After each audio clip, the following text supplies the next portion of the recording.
महंत स्वामी श्री अमृतदास जी महाराज के शिविर में हुआ संत सम्मेलन, जहां पर बड़े बड़े संत महात्माओं का आना हुआ। स्वामी जी द्वारा सभी महात्माओं का भव्य स्वागत एवं अतिथि सत्कार किया गया। माला फूल अर्पण कर संत महात्माओं को फलाहार एवं जल पान कराया गया।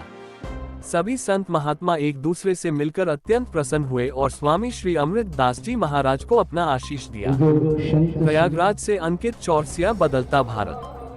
अपने कैंपों में रहते हैं, उसके बाद जब प्रयागराज आते हैं तो उसके बाद भी अपने अपने कैंपों में रह जाते हैं। एक दूसरे से मिलने का मौका ही नहीं मिलता, क्योंकि हम लोग सब अपने अपने कैंपों की व्यवस्थाओं में लगे रहते हैं। तो ये जो भंडारे का नियम रूप हम लोग देते हैं, तो इसमें जितने भी हमारे पूज्य आचार्य चरण हैं, पूज्य महंत लोग हैं, इन सब का दर्शन एक साथ एक ही बार हो जाता है। वो साल में एक ही बार हो पाता है, क्योंकि इसके बाद सब लोग पूरे साल अपने अपने तरीके से धर्म का प्रचार करते हैं। कोई भागवत कर रहा है, कोई यज्ञ कर रहा है, कोई अनुष्ठान कर रहा है, कोई मठ मंदिरों की व्यवस्था कर रहा है। तो ये केवल और केवल प्रयागराज में ही संभव है, कुंभ मेले में ही संभव है, माघ मेले में ही संभव है।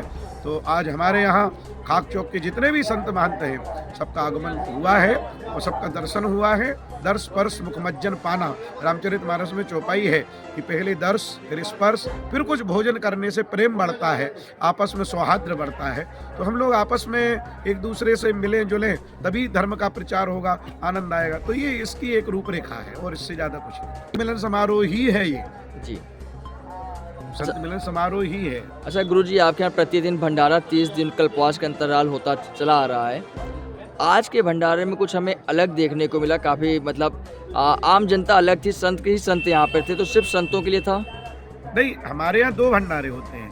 पहले देखिए, नियम ये है हमारे कैंप का कि पहले संत भगवानों का भोजन होगा और बाद में गृहस्थ भगवानों का भोजन होगा। भोजन सबका होता है, लेकिन नियम ये है कि पहले हम ठाकुर जी को भोग लगाएंगे, उसके बाद जो संत आएंगे उनका भोजन और सम्मान होगा। इसके बाद हम लोग जो गृहस्थ माने संत हैं उनको भोजन कराते हैं, और सबसे आखिरी में जो कैंप के मालिक होते हैं वो लोग भोजन पाते हैं, ताकि व्यवस्था बनी रहे। तो आज हमारे यहाँ कुछ विशेष कृपा रही, संत चरण ज़्यादा आए तो ज़्यादा सेवा करने का अवसर प्राप्त हुआ। मैं तो बार बार कहता हूँ, कोतवालों से भी कहता हूँ कि जितने अधिक से अधिक संत आ सके उतना हम लोगों को आशीर्वाद प्राप्त हुआ। आखिर माघ मेला में हम करने क्या आए हैं? स्नान और भोजन। स्नान कर रहे हैं गंगा मैया का और भोजन करा रहे हैं साधुओं का, अतिथियों का। तो ये सब चल रहा है और ये 24 तारीख तक चलेगा, अनवरत चलेगा। अमृतदास जी के यहाँ खाक चौक व्यवस्था समिति, अन्य सभी संत भगवान पधार रहे हैं। श्री अमृतदास जी की कथा श्रीमद् भागवत महापुराण की चल रही है। आज बालाओं से अनुसंधान किया है, विकास किया है, मगर जिस तरह से अल्बर्ट आइंस्टीन ने जो लिखा वो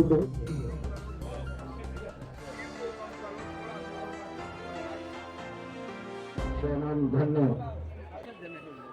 भक्त भगवान चक्रुणाम इसकी महाराज की